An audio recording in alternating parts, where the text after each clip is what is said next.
네, 반갑습니다. 논술 전문가 김법성입니다. 지난 시간에 이어 문제 해결 5가지 포인트 설명하도록 하겠습니다. 대략 논술 문제는 자기 견해까지는 기본적인 어떤 개념을 탑재했다면 문제 해결은 그 연장선 상에서 이해를 하시면 될 것 같아요. 그렇게 새로운 내용이 있다거나 그렇지는 않습니다. 다만 요구하는 포인트가 조금 다르다라는 것, 그 정도만 이해를 하시면 되겠습니다. 실제 이제 문제 해결을 하세요, 대안을 제시하시오, 이런 형태의 문제들은 대학에서 자주 나오는 문제 형태라고 보시면 될 거예요. 이런 형태의 문제를 풀기 위해서는 우선적으로 문제 해결을 왜 요구하는지를 이해를 하셔야죠. 문제 해결을 왜 요구할 것 같아요? 문제가 되니까 요구를 할 거 아니에요. 그죠? 그러면 문제 상황에 대한 어떤 정확하고 객관적인 이해가 선행되지 않으면 좋은 글이 안 나온다라고 보시면 될 거예요. 그래서 여러분들이 문제 해결 문제가 나오면 와, 이거 진짜 뭐가 문제지? 가장 핵심적인 문제가 뭐지? 이걸 아예 정확하게 직접적으로 조금 찾으려고 노력을 하셔야 되고, 실제로 진짜 문제를 심각하게 여러분들이 포착하면 할수록 여러분들의 글이 훨씬 좋아진다. 그런 점에서 자기 견해를 쓰는 거랑 구조라든지 어떤 형식은 거의 비슷하다라고 볼 수 있겠습니다. 그럼 실제로 문제 해결의 문제가 어떤 식으로 나오는지 한번 살펴보겠습니다. 자, 첫 번째네요. 문제 해결은 진짜 해결을 요구하는 것이 아니다. 학생들에게 논술 문제로 이제 대안을 제시하세요, 문제를 해결하세요, 이런 형태의 문제가 나오면 진짜 그 문제를 처음부터 끝까지 해결하려고 하는 학생이 있어요. 해결 못해요, 여러분. 논술 문제가 기껏 해봤자 진짜 긴 대학도 1200자인데 요즘은 예전처럼 긴 게 안 내잖아요. 1200자 안에 어떻게 사회에서 문제가 되는 것들을 해결하죠? 그럼 불가능한 거예요. 대학은 문제 해결을 요구하는 것이 아니라 진짜 핵심되는 문제가 뭐고, 그 핵심되는 문제의 원인은 뭔지, 그 정도 수준을 요구하는 거지. 진짜 여러분들이 해결한다면 여러분 노벨상 받을 수 있습니다. 알겠죠? 무슨 말인지. 그러니까 궁극적으로 이 어떤 문제에 대해서 여러분들이 해결을 요구하는 건 아니다. 다만 문제 상황에 대한 객관적이고 명확한 이해 혹은 분석, 그리고 그러한 분석을 토대로 이 문제가 발생한 어떤 근원적인 이유나 원인은 뭔지, 그래서 그 이유나 원인을 최소화시키려면 어떻게 해야 되는지 를 묻는 거다라고 생각을 하시면 되겠습니다. 그래서 실제로 이제 대학에서 기출된 문제를 보면 뭔가 소통 방식이 문제가 있지만 바바를 통합적으로 고려해서 문제를 해결하세요. 자, 동국대 문제를 보면 다음 각 제시문의 어떤 학습 목표다. 이를 참고하여 공통 학습 목표 도달 방안을 서술하시오. 그래서 가나다를 읽고요. 공통의 학습 목표를 찾아야 돼요. 근데 제시문도 있습니다. 제시문은 뭐 문학 작품이든 뭐 이렇게 설명이 있고요.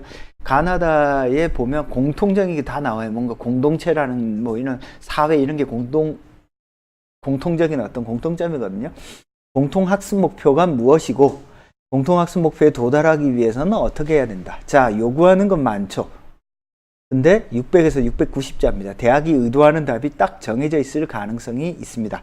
그래서 문제를 해결하세요, 방안을 서술하세요, 이런 문제들은요 똑같이 어떤 문제 해결을 요구하는 문제다라고 보시면 되겠습니다. 당국대 문제 볼까요? 하나 근거로 뭔가 문제점을 추론하고 해결 방안을 각각 제시하시오.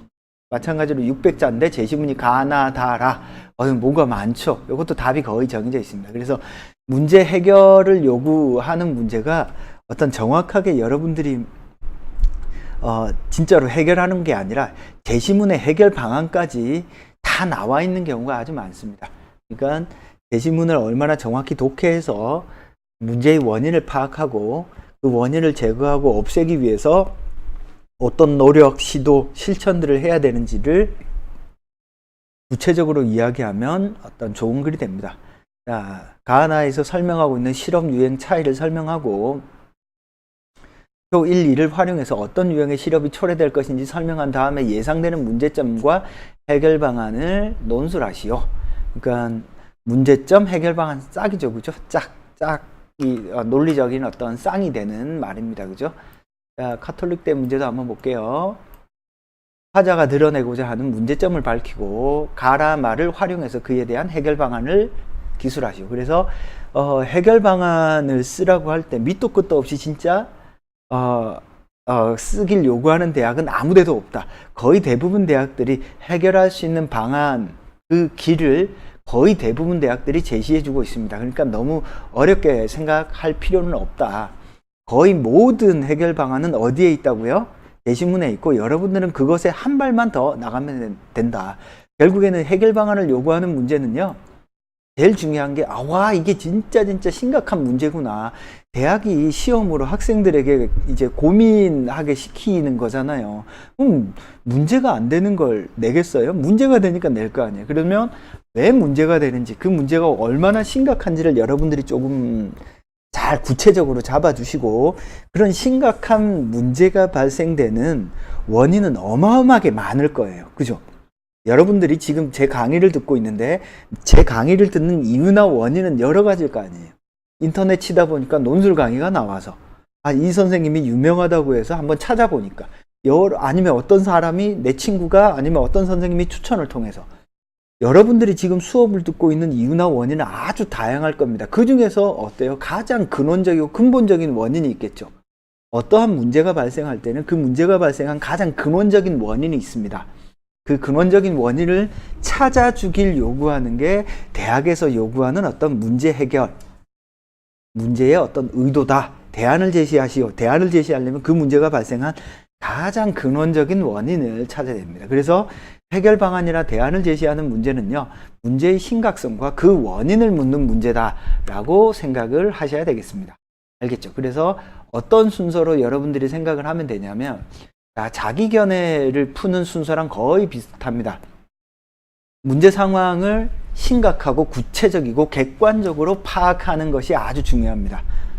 알겠죠? 자, 환경이 문제다가 아니라 환경이 어떻게 해서 누구에게 어떤 까닭에서 문제가 되는지, 그래서 그 문제가 발생한 근원적 원인, 수많은 원인들, 자, 이런 문제가 발생한 데는 A, B, C, D가 있는데, 그 A, B, C, D 중에서도 가장 근원적인 게 뭔지를 여러분들이 지적해 주는 게 좋아요.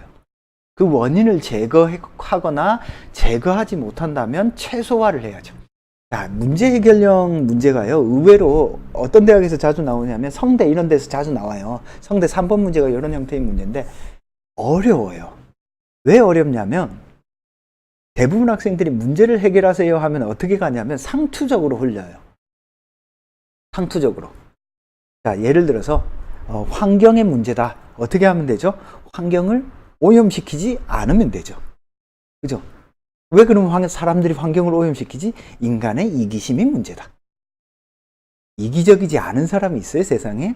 다 이기적입니다. 그렇지만 어떤 나라에서는 환경오염이 심각할 정도로 문제지만 어떤 나라에서는 문제가 안 돼요. 인간의 이기심은 원인이 아니에요. 그죠? 사회마다 다르잖아. 그래서 대부분 학생들이 뭔가 빈곤의 문제, 양극화의 문제, 환경의 문제 이런 거 나오면 무엇을 원인으로 잡느냐? 인간 해결하지 못할 어떤 인간의 근원적 본성이라든지 이런 걸 원인으로 잡아요. 그러면 답이 안 나와요. 인간의 이기심이 문제다라고 하면 어떻게 해야 돼요? 그 원인을 제거하려면 인간의 머리를 수술해야 돼요. 뇌를 수술을 해야 돼요. 그게 가능한가요? 불가능하다라는 거죠. 그럼 뭐 어떻게 해야 돼요? 이기심은 근원적으로 버리기는 힘들잖아. 그러면 이 이기심을 어떻게 통제할 것인가? 이 이기심을 통제하지 못하는 어떤 사회, 시스템, 구조, 법적 제도 이렇게 가야죠. 예를 들어 선진국들은 환경 문제가 심각하지 않습니다. 그렇지만 제3세계 국가에는 환경 문제가 심각해요. 환경 문제가 심각하지 않은 선진국들은 환경 문제에 대한 어떤 제재라든지 규제, 법, 시민들의 어떤 의식들이 잘 갖춰져 있지만 환경 문제가 심각한 나라들에는 먹고 사는 거에 바빠서 그런 것들을 신경을 쓰지 못해요. 즉, 공이 둘 다 인간의 이기적인 존재지만 어떤 나라에서는 더 문제가 되고 어떤 나라에서는 크게 문제가 안 된다는 거예요. 그러니까 여러분들이 원인을 찾을 때 제거할 수 없는 원인은 원인이 아니에요. 그건 어쩔 수 없는 거예요. 인간의 본성을 어떻게 바꿔요? 그죠? 뇌 수술을 해야지. 따라서 원인을 제거할 수 있는 원인을 찾아야지 제거하지 못하는 걸 원인으로 찾으면 안 됩니다. 그리고 모든 문제의 원인이에요. 인간의 이기심은. 그런 걸 원인으로 잡으면 상투적으로 흘러간다. 따라서 원인을 정확히 찾고요. 그 원인을 최대한 구체화 하셔야 됩니다. 그리고 그 원인을 최소화하는 데 집중하셔야 돼요. 어떻게 하면 이제 최소화시킬 수 있는 문제가 발생한 원인을 최소화시킬 수 이기심이 문제면 어떻게 하면 이 인간의 이기심이 최소로 작동해서 뭔가 사회의 이익이 증대되도록 작동할 것인가를 이야기해야죠. 그런 다음에 시민, 기업, 국가, 국제사회, 즉 각각의 어떤 계층, 집단 혹은 사회, 국가, 공동체 혹은 지역이 해야 될 일들을 최대한 어떤 구체적으로 제시해 주는 게 좋습니다. 그래서 이제 문제 해결의 문제를 요구할 때는 이 가장 중요한 부분은 2번이에요. 문제가 발생한 가장 근원적인 원인과 그것을 해결하기 위해서 사람들이 해야 될 구체적인 일들이 논리적으로 연결돼야 됩니다. 이런 일을 할 때 문제가 발생한 근원적 원인이 없어질 수 있다. 최소화될 수 있다. 이런 형태의 글이 되어야 된다라는 뜻입니다. 알겠죠? 그래서 이 5가지를 머릿속에 조금 꼭 넣어 두시고 글을 쓰셔야 됩니다. 어떤 뜻인지 알겠죠? 자, 그래서 실제 문제를 하나 다음 시간에 한번 풀어보도록 하겠습니다. 누누이 강조하지만 여러분들 어떻게 하셔야 돼요? 문제는 반드시 미리 꼭 풀어보셔야 됩니다. 방금 설명 들은 걸 토대로 이 연습문제 24를 한번 직접 풀어보시면 될 것 같습니다. 논술과 관련해서 궁금한 건 언제든지 뭐 논법.com 논술의 법칙 사이트에 들어오셔서 질의응답란에 질문 남기시면 되고요. 궁금한 사항은 대표전화 1661-5143으로 전화 주시면 제가 어지간할 때는 다 받습니다. 그래서 궁금한 거 있으면 편하게 질문들 하시고요. 논술은 너무 어려운 게 아니에요. 여러분들이 차근차근 배우지 못해서 어려운 거지 차근차근 배우고 익숙해지면 금방 익숙해집니다. 큰 부담을 느끼지 마시고 수업을 따라오면서 차근차근 흘러가면 크게 어려움 없이 극복할 수 있을 겁니다. 여러분들이 수학 공부하고 영어 공부하는 것에 10분의 1만 투자해서 하셔도 논술은 금방 실력이 올라갑니다. 알겠죠? 자, 이번 시간에는 논술 천재 26강 문제 해결의 어떤 5가지 포인트에 대해서 설명드렸습니다. 감사합니다.